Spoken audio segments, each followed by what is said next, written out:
ನಮಸ್ಕಾರ ಎಲ್ರಿಗೂ. ಈ ವಿಡಿಯೋದಲ್ಲಿ ಸೇವಾ ಸಿಂಧುವಿನಲ್ಲಿ ವಂಶಾವಳಿ attention for family tree application ಅಂತಿರುತ್ತೆ, ಅದು ಯಾವ ಥರ ಹಾಕೋದಂತ ತೋರಿಸ್ಕೊಡ್ತಾಯಿದ್ದೀನಿ.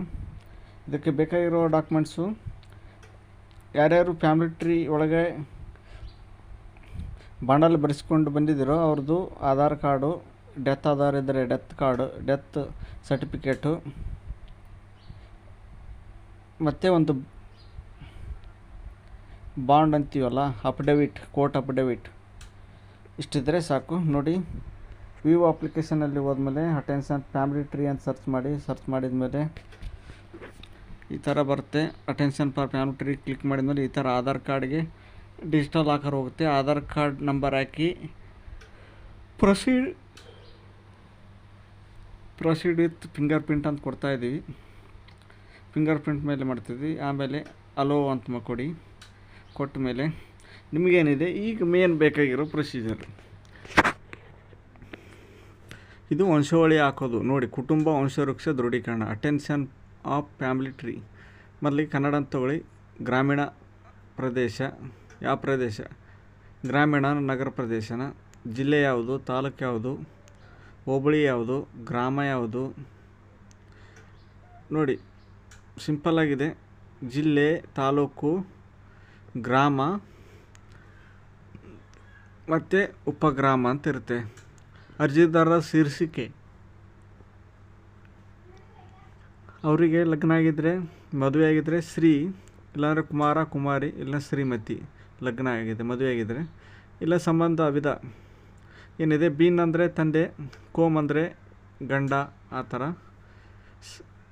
ನೋಡಿ, ಸಿಂಪಲ್ಲಾಗಿದೆ. ಇದು ಇಂಪಾರ್ಟೆಂಟ್ ಆಗುತ್ತೆ. ಸಂಬಂಧಿಕರ ಹೆಸರು, ಆಮೇಲೆ ಸಂಬಂಧಿಕರ ಹೆಸರು, ತಂದೆ ಹೆಸರು ಆದಮೇಲೆ ತಾಯಿ ಹೆಸರು ಹಾಕಬೇಕು. ಕಾಯಂ ವಿಳಾಸ, ಊರ ಹೆಸರು, ತಾಲೂಕು, ಜಿಲ್ಲೆ, ಇಷ್ಟು ಹಾಕಿದರೆ ಸಾಕು. ಸಿಂಪಲ್ಲಾಗಿದೆ. ಇಷ್ಟು ಹಾಕಿದ ಮೇಲೆ ಮೊಬೈಲ್ ಸಂಖ್ಯೆ ಕೇಳುತ್ತೆ. ಮೊಬೈಲ್ ಸಂಖ್ಯೆ ಹಾಕಿ, ಪಿನ್ ಕೋಡ್ ಹಾಕಿ, ಅರ್ಜಿದಾರ ಗುರುತಿನ ಚೀಟು 19 ಸೀರಿಯಲ್ ನಂಬರ್ ಇರುತ್ತೆ, ಭಾವಚಿತ್ರ ಹೊಂದಿರುವ ಆಧಾರ್ ಕಾರ್ಡ್ ಅಂತ ಇರುತ್ತೆ, ಅದು ಮೇಲೆ ಕ್ಲಿಕ್ ಮಾಡಿ. ಯಾಕಂದರೆ ಆಧಾರ್ ಕಾರ್ಡ್ ಮೇಲೆ ಹಾಕ್ತಾಯಿದ್ದೀವಿ. ನೋಡಿ, ಉದ್ಯೋಗ, ಅರ್ಜಿದಾರ ಗುರುತಿನ ಚೀಟಿ ಸಂಖ್ಯೆ ಹಾಕಿ, ಅಂದರೆ ಆಧಾರ್ ಕಾರ್ಡ್ ನಂಬರ್ ಹಾಕಿ. ಉದ್ಯೋಗ ಏನಿದೆ, ವಿದ್ಯಾರ್ಥಿ ಇದ್ದಾರೆ, ವಿದ್ಯಾರ್ಥಿ ಅಂತ ಹಾಕಿ. ಇಲ್ಲ ಮನೆ ಕೆಲಸ, ಬಡಗಿ, ಪುರೋಹಿತ, ಅರ್ಚಕ ಏನಿದೆ ಅದನ್ನು ಹಾಕಿ. ವಾಸವಾಗಿರುವ ವರ್ಷಗಳು, ಅಂದರೆ ಅವ್ರದ್ದೇ ಆಧಾರ್ ಕಾರ್ಡಲ್ಲಿ ಡೇಟ್ ಆಫ್ ಬರ್ತ್ ಇರುತ್ತೆ, ಅದನ್ನು ಹಾಕಿ. ಡೇಟ್ ಆಫ್ ಬರ್ತ್ ಹಾಕಬೇಕು. ಮತ್ತು ಹುಟ್ಟಿದ ದಿನಾಂಕ ಅಂತ ಕೈತೆ, ಅದನ್ನು ಕೂಡ ಡೇಟ್ ಆಫ್ ಬರ್ತ್ ಹಾಕಿ. ನೋಡಿ, ವಾಸವಾಗಿರೋ ವರ್ಷಗಳು ಅಂದರೆ ಡೇಟ್ ಆಫ್ ಬರ್ತ್ ಹಾಕಬೇಕು, ಮತ್ತು ಹುಟ್ಟಿದ ದಿನಾಂಕ.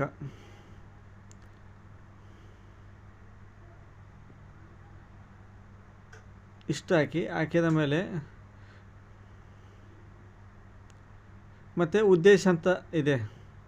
ಉದ್ದೇಶ ಆಲ್ರೆಡಿ ನೀವು ಅಫಿಡವಿಟ್ ಏನು ಬರ್ಕೊಂಡು ಬಂದಿರ್ತಾರೋ ಅದರಲ್ಲಿರುತ್ತೆ. ಶಿಕ್ಷಣ ಹಾಗೂ ವಂಶವೃಕ್ಷ ಪ್ರಮಾಣಪತ್ರ ಸಲುವಾಗಿ ಅಂತಿದೆ. ಈ ಅಫಿಡವಿಟ್ ಅಂದರೆ ಬಾಂಡ್ ಅಂತ ಏನಂತೀವಿ, ಕೋರ್ಟ್ ಅಪ್ಡೇಟಲ್ಲಿ. ಆಮೇಲೆ ಈ ಸ್ಟಾಂಪ್ ನಂಬರ್ ಹಾಕಬೇಕು. ಈ ಸ್ಟಾಂಪ್ ನಂಬರ್ ಏನಿದೆ ಅದನ್ನು ಹಾಕಿ, ಯಾವ ಡೇಟಿಗೆ ಅಫಿಡವಿಟ್ ದಿನಾಂಕ ಅಂದರೆ ಬಾಂಡ್ ಏನು ತೊಗೊಂಡಿರ್ತಾರೋ ಕೋರ್ಟ್ ಅಫಿಡವಿಟ್ಟು, ಅದರ ನಂಬರ್ ಮತ್ತು ಅದು ಯಾವ ದಿನ ತೊಗೊಂಡಿದ್ದಾರೆ ಅದನ್ನು ಹಾಕಿ.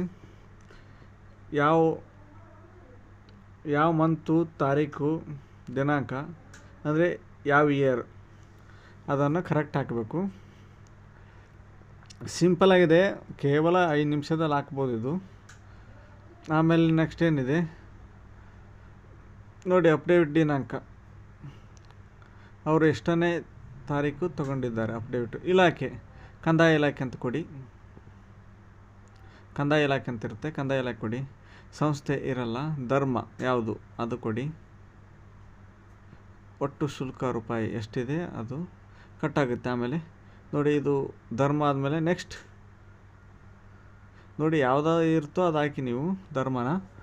ಸಿಂಪಲ್ಲಾಗಿದೆ. ನೀವು ಅಫಿಡವಿಟಲ್ಲಿ ಯಾವ ಥರ ಬರ್ಸ್ಕೊಂಡು ಬಂದಿರ್ತಾರೆ ಸೀರಿಯಲ್ ನಂಬರ್, ಅದ್ರ ಪ್ರಕಾರನೇ ಡೀಟೇಲ್ಸ್ ಆಫ್ ದಿ ಮೆಂಬರ್ಸ್ ಅಂತ ಏನಿದೆ ಅದು ಹಾಕ್ಕೊಂಡು ಕುಟುಂಬ ಸದಸ್ಯರ ವಿವರಗಳು ನೋಡಿ. ಅಜ್ಜ ಅಜ್ಜಿ, ತಂದೆ ತಾಯಿ, ಅಣ್ಣ ತಮ್ಮಂದಿರು ಯಾವ್ಯಾವ ಥರ ಇದೆ ನೋಡಿ.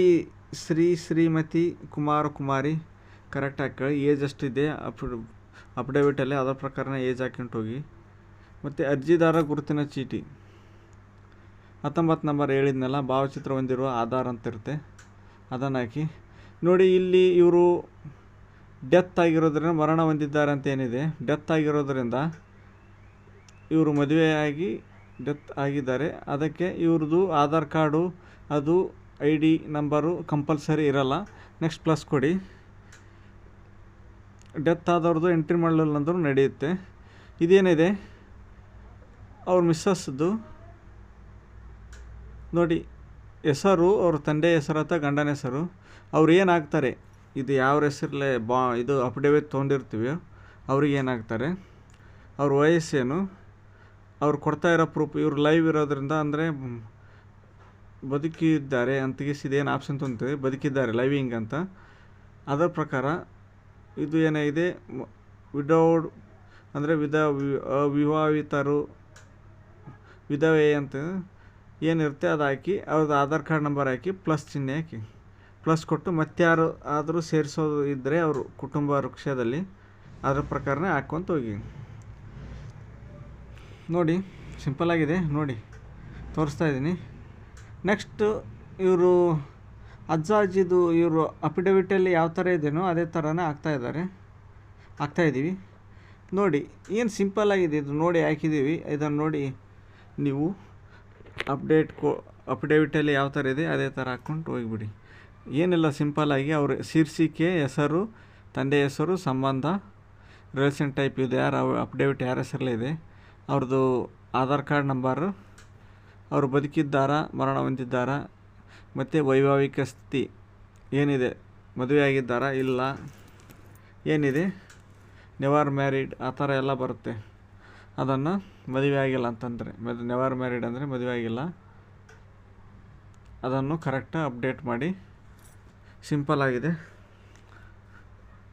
ನೋಡಿ. ಇವರು ಅಜ್ಜ ಅಜ್ಜಿ, ತಂದೆ ತಾಯಿ, ಮತ್ತು ಇಲ್ಲಿ ಇಂಪಾರ್ಟೆಂಟು ನೆಕ್ಸ್ಟ್ ಇನ್ನೊಂದೇನಿದೆ, ಯಾರ ಹೆಸರಲ್ಲಿ ಅಫಿಡವಿಟ್ ಇರುತ್ತೋ ಅದು ತೋರಿಸ್ತೀನಿ ನೋಡಿ. ಇಂಪಾರ್ಟೆಂಟ್ ಸ್ಟೆಪ್ ಇದೆ, ಇನ್ನೊಂದು ಇಂಪಾರ್ಟೆಂಟ್ ಸ್ಟೆಪ್ಪು ಸಿಂಪಲ್ಲಾಗಿದೆ. ಇದು ಇವ್ರು ನೋಡಿ ಮದುವೆ ಆಗಿಲ್ಲ, ಮದುವೆ ಆಗಿದ್ದಾರೆ, ಬದುಕಿದ್ದಾರೆ ಅಂತ ಹಾಕಿದ್ವಿ. ನೆಕ್ಸ್ಟ್ ಏನಿದೆ ನೋಡಿ, ಕುಮಾರ್, ಇವ್ರ ಹೆಸರು ಏನಿದೆ ಕುಮಾರ್, ಕುಮಾರಿ ಹೆಸರು, ಅವ್ರ ತಂದೆಯ ಹೆಸರು. ಇಲ್ಲೇನಿದೆ, ಇವರು ಅಫಿಡವಿಟ್ ಯಾರು ಸ್ವಂತ ತಮ್ಮ ತಂದಿದ್ದಾರೋ ಅವರಿಗೆ ಸ್ವಯಂ ಅಂತ ಹಾಕಬೇಕು, ಇಷ್ಟೇ ಇಂಪಾರ್ಟೆಂಟು. ಎಲ್ಲರೂ ಹಾಕಿದ ಥರ ಹಾಕಕ್ಕೆ ಬರಲ್ಲ. ಸ್ವಯಂ ಅಂದರೆ ಅವ್ರ ಸ್ವಂತ, ಅವರಿಗೆ ಕುಟುಂಬ ವೃಕ್ಷ ಬೇಕಾಗಿರೋದು ಅಥವಾ ವಂಶಾವಳಿ ಬೇಕಾಗಿರೋದು, ಅದಕ್ಕೆ ಅವ್ರದ್ದು ಸ್ವಯಂ ಅಂತ ಹಾಕ್ಬೇಕು. ಇದು ಇಂಪಾರ್ಟೆಂಟ್ ಪಾಯಿಂಟು. ಇಷ್ಟು ತಿಳ್ಕೊಂಬಿಟ್ರೆ ಆಯಿತು. ಅದರಲ್ಲಿ ಇರುತ್ತೆ ಆಲ್ರೆಡಿ ಅಫಿಡವಿಟಲ್ಲಿ ಇರುತ್ತೆ ನೋಡಿ, ಇವರು ಮದುವೆ ಆಗಿಲ್ಲ ಹಂಗಾಗಿ ಮದುವೆ ಆಗಿಲ್ಲ ಅಂತ ಕೊಡಬೇಕು. ನೆಕ್ಸ್ಟ್ ಪ್ಲಸ್ ಏನಿದೆ ನೋಡಿ, ಅಜ್ಜ ಅಜ್ಜಿ, ತಂದೆ ತಾಯಿ, ಸ್ವಯಂ ಅಂದರೆ ಅವ್ರದ್ದೇ, ಈಗ ಯಾರ ಹೆಸರಲ್ಲೇ ಅಫಿಡವಿಟ್ ತಂದಿದ್ದಾರೋ ಅದು ನೋಡಿ. ಇವರು ಏನಾಗ್ತಿದ್ದಾರೆ, ಅಣ್ಣ ತಮ್ಮ, ಅಕ್ಕ ತಂಗಿ ಏನಾದರೂ ಏನಾಗ್ತಾರೆ, ಸೊಸೆ ಇದ್ರೆ ಸೊಸೆ ಹಾಕ್ಬೋದು ಅವರಿಗೆ. ಈ ಥರ ಎಲ್ಲ ಹಾಕಿ ಅವ್ರದ್ದು ಆಧಾರ್ ಕಾರ್ಡ್ ನಂಬರ್ ಎಂಟರ್ ಮಾಡಿ, ಬದುಕಿದ್ದಾರಾ ಬದುಕಿಲ್ವಾ ಅಂತ, ಮರಣ ಹೊಂದಿದ್ದಾರಾ ಅದು ಕರೆಕ್ಟ್ ಅಪ್ಡೇಟ್ ಮಾಡಿ, ವೈವಾಹಿಕ ಸ್ಥಿತಿ ಮದುವೆ ಆಗಿದೆ ಇಲ್ಲ ಆ ಥರ ಕೊಟ್ಟ ಮೇಲೆ ನೆಕ್ಸ್ಟ್ ಏನಿದೆ, ಈ ಕ್ಯಾಪ್ಚಾ ಎಂಟರ್ ಮಾಡಿ. ಕ್ಯಾಪ್ಚಾ ಎಂಟರ್ ಮಾಡಿದ ಮೇಲೆ ಫುಲ್ಲು ಡೀಟೇಲಾಗಿ ಲೈವ್ ಪ್ರೂಫ್ ತೋರಿಸ್ತೀವಿ ವಿಡಿಯೋನ. ಸಬ್ಮಿಟ್ ಕೊಡಿ. ಸಬ್ಮಿಟ್ ಕೊಟ್ಟ ಮೇಲೆ ಅಟ್ಯಾಚ್ ಡಾಕ್ಯುಮೆಂಟ್ಸ್ ಅಂತ ಬರುತ್ತೆ. ಇದು ವೆರಿ ಅಟ್ಯಾಚ್ ಅನೆಕ್ಸರ್ ಅಂತ ಬರುತ್ತೆ. ಏನೇನು ಡಾಕ್ಯುಮೆಂಟ್ಸ್ ಅಟ್ಯಾಚ್ ಮಾಡ್ಬೇಕು ಅನ್ನೋದು ಇಂಪಾರ್ಟೆಂಟ್ ಆಗುತ್ತೆ ನೋಡಿ. ಅಡ್ರೆಸ್ ಪ್ರೂಫಿಗೆ ಆಧಾರ್ ಕಾರ್ಡ್ ಏನೋ ಹಾಕ್ತೀವಲ್ಲ, ಅದು ಫಸ್ಟು ಈ ಅಫಿಡವಿಟಲ್ಲಿ ಯಾವ ಥರ ಇರ್ತೋ ಎಲ್ಲರ ಆಧಾರ್ ಕಾರ್ಡ್ನು ಬೈಂಡ್ ಮಾಡ್ಬೇಕು, ಮರ್ಜ್ ಮಾಡಿ ಹಾಕಬೇಕು ಅಡ್ರೆಸ್ ಪ್ರೂಫಲ್ಲಿ. ನೋಡಿ ಸಿಂಪಲ್ಲಾಗಿದೆ, ಇನ್ನೇನು ಹೇಳ್ತೀನಿ. ಎಲ್ಲರ ಆಧಾರ್ ಕಾರ್ಡ್ನ ಮರ್ಜ್ ಮಾಡಿ ಒಂದರಲ್ಲೇ ಹಾಕಬೇಕು ಅಡ್ರೆಸ್ ಪ್ರೂಫಿಗೆ. ಆಮೇಲೆ ಏನಿದೆ ಅಫಿಡೇವಿಟ್ ಅಂದರೆ ಬಾಂಡ್ ಏನು ತೊಂದಿರ್ತೀವೋ, ಅಂದರೆ ಕೋರ್ಟಲ್ಲಿ ಅಫಿಡೇವಿಟ್ ಏನು ಮಾಡಿಸ್ಕೊಂಡು ಬಂದಿರ್ತೀವೋ ವಂಶವೃಕ್ಷ ಸಲುವಾಗಿ, ಅದನ್ನು ಇದು ಮಾಡಬೇಕು. ಡೆತ್ ಸರ್ಟಿಫಿಕೇಟ್, ಕೆಲವೊಬ್ಬರು ಈಗ ಸತ್ತಿದ್ದಾರಲ್ಲ, ಮರಣ ಯಾರ್ಯಾರು ಹೊಂದಿರ್ತಾರೋ ಅವ್ರದ್ದು ಡೆತ್ ಸರ್ಟಿಫಿಕೇಟ್ ಹಾಕಬೇಕು.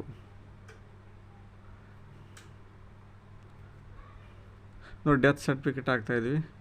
ರೆಂಟಲ್ ಅಗ್ರಿಮೆಂಟು, ಅಪ್ಲಿಕೇಶನ್ ಫೋಟೋ, ಒಂದು ಫೋಟೋ ಕಂಪಲ್ಸರಿ ಇದೆ, ಕಂಪಲ್ಸರಿ ಫೋಟೋನ ಅಪ್ಲೋಡ್ ಮಾಡಬೇಕು. ಇದು ಏನಿದೆ ಸಿಂಪಲ್ಲಾಗಿ ಹೇಳ್ತೀನಿ, ಇವು ಬೇರೆ address proof, Aadhaar card, affidavit ಮತ್ತು ಡೆತ್ ಸರ್ಟಿಫಿಕೇಟು, ಯಾರಾದರೂ ಡೆತ್ ಆಗಿದ್ರೆ ಅಫಿಡೇವಿಟ್ ಫೋಟೋ ಒಂದು, ಇಷ್ಟು ಅಪ್ಲೋಡ್ ಕಂಪಲ್ಸರಿ ಮಾಡಿ. ಅಡ್ರೆಸ್ ಪ್ರೂಫಲ್ಲಿ ಆಧಾರ್ ಕಾರ್ಡ್ಗೆ ಎಲ್ಲರೂ ಆಧಾರ್ ಕಾರ್ಡು ಮರ್ಜ್ ಮಾಡಬೇಕು. ಈಗೇನು 7 ಜನ ಇದ್ದಾರೆ, 7 ಜನದ್ದು ಕಂಟಿನ್ಯೂ ಆಗಿ ನೀವು ಕಂಪಲ್ಸರಿ ತಗೋಬೇಕು. ಆಧಾರ್ ಕಾರ್ಡು ಮರ್ಜ್ ಮಾಡಿ, ಬೈಂಡ್ ಮಾಡಿ, ಎಲ್ಲರ ಆಧಾರ್ ಕಾರ್ಡನ್ನ ಅಪ್ಲೋಡ್ ಮಾಡಬೇಕು. ಸಿಂಪಲಾಗಿದೆ. ಇದೊಂದು ಸ್ಕ್ರೀನ್ಶಾಟ್ ಇಟ್ಕೊತಾ ಇದ್ದೀವಿ. ಫೋಟೋ ಒಂದು ಅಪ್ಲೋಡ್ ಮಾಡಬೇಕು. ಸೇವ್ ಅನಗ್ಜರ್ ಅಂತ ಕೊಡಿ, ಸೇವ್ ಕೊಡಿ. ನೋಡಿ, ಎಲ್ಲ ಸಿಂಪಲಾಗಿ ಹೇಳಿದ್ದೀನಿ ಎಲ್ಲ. ಇದು ಡೆತ್ ಯಾರಾಗಿರ್ತಾರೋ ಅವ್ರದ್ದು ಫಸ್ಟ್ ಅಡ್ರೆಸ್ ಪ್ರೂಫಲ್ಲಿ ಹಾಕೋ ಅವಶ್ಯಕತೆ ಇಲ್ಲ.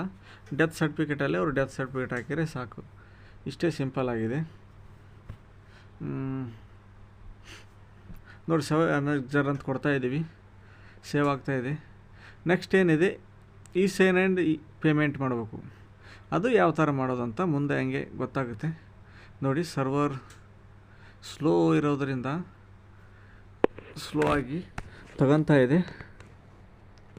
ಈ ವಿಡಿಯೋನ ಎಲ್ರಿಗೂ ಶೇರ್ ಮಾಡಿ. ಸಿಂಪಲ್ಲಾಗಿದೆ, ವಂಶವೃಕ್ಷ ಹಾಕೋದು ಸಿಂಪಲ್ ವಿಡಿಯೋ ಇದೆ. ನೋಡಿ, ಈ ಸೈನ್ ಆ್ಯಂಡ್ ಮೇಕ್ ಪೇಮೆಂಟ್ ಅಂತ ಬಂತು ನೋಡಿ, ಅದ್ರ ಮೇಲೆ ಕ್ಲಿಕ್ ಮಾಡಿ. ನೋಡಿರಿ, ಅಡ್ರೆಸ್ ಪ್ರೂಫು, ಅಫಿಡೇವಿಟು ಮತ್ತು ಡೆತ್ ಸರ್ಟಿಫಿಕೇಟು, ಅಪ್ಲಿಕೆಂಟ್ ಫೋಟೋ, ಯಾರು ಅಪ್ಲಿಕೆಂಟ್ ಫೋಟೋ ಇದೆ ಅಷ್ಟು ಅಪ್ಲೋಡ್ ಮಾಡಿದ್ವಿ.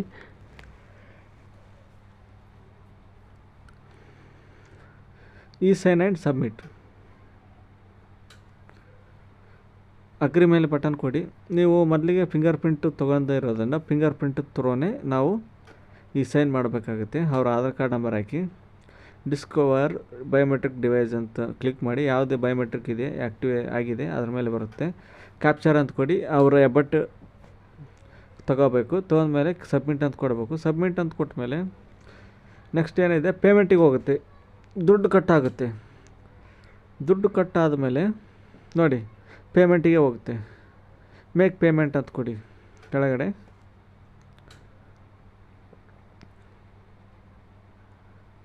ಮೇಕ್ ಪೇಮೆಂಟ್ ಅಂತ ಕೊಡಿ. ಸಿಂಪಲ್ಲಾಗಿದೆ ಈ ವಿಡಿಯೋ. ಕೇವಲ 5 ನಿಮಿಷದಲ್ಲಿ ಹಾಕ್ಬೋದು ನಾವು, ಕೇವಲ 5 ನಿಮಿಷ. ನೋಡಿ, ಲಾಗಿನ್ನು ಸಬ್ಮಿಟ್ ಮಾಡಿ.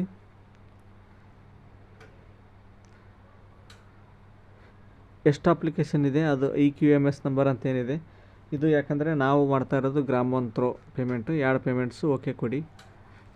ಅವ್ರ ಮೊಬೈಲ್ ನಂಬರ್ ಹಾಕಿ, ಕ್ಯಾಶ್ ಸ್ಟ್ಯಾಂಡರ್ಡ್ ಅಮೌಂಟ್ ಹಾಕಿ.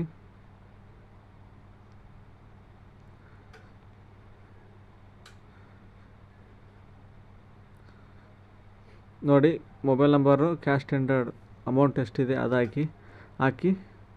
ಹಾಕಿದ್ಮೇಲೆ ಸಬ್ಮಿಟ್ ಕೊಡಿ, ಓಕೆ ಕೊಡಿ. ಓಕೆ ಕಟ್ಮೇಲೆ ಒಂದು ಪ್ರಿಂಟ್ ಬರುತ್ತೆ, ಅಕ್ನಾಲೇಜ್ಮೆಂಟು, ಅದು ಇಂಪಾರ್ಟೆಂಟು. ಅದು ತಗೊಂಡು ಸಕಾಲ ಅಕ್ನಾಲೇಜ್ಮೆಂಟ್ ನಂಬರ್ ಅಂತ ಬರುತ್ತೆ, ಅದನ್ನು ಪ್ರಿಂಟ್ ತಗೊಂಡು ಇಟ್ಕೋಬೇಕು. ಇದನ್ನು ಯಾವ ಥರ ID ನಂಬರ್ ತಗೊಳ್ಳೋದಂತ ಹಿಂದಿನ ವಿಡಿಯೋದಲ್ಲಿ ಹಾಕಿದ್ದೀನಿ. ಆ ವಿಡಿಯೋನ ಸರ್ಚ್ ಮಾಡಿ.